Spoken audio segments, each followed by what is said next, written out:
السلام عليكم ورحمة الله وبركاته. ازيكم عاملين ايه؟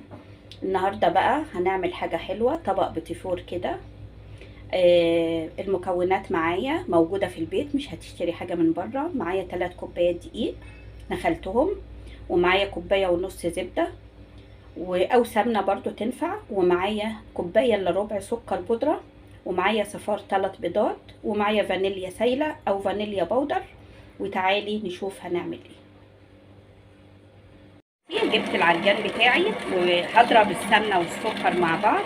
لو ما عندكيش عجان عادي ممكن تستخدمي المضرب الكهرباء عادي. هضرب السكر في السمنه لحد ما القوام يبقى كريمي خالص، والاقيهم زادوا في الحله بتاعه العجان، وهرجع اقول لك هنعمل ايه.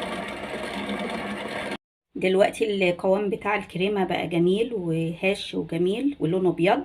هبدأ بقى اضيف البيض،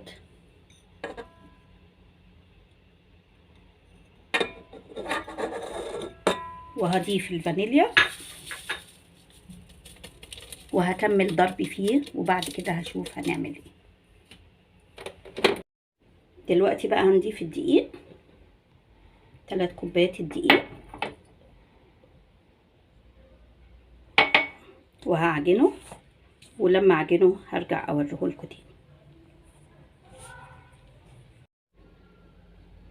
دلوقتي العجينه عجنتها خلاص، وصلت للشكل ده، وزي ما انتم شايفين الحله بتاعه العجان ما فيهاش اي عجين، ده دليل ان هي مظبوطه.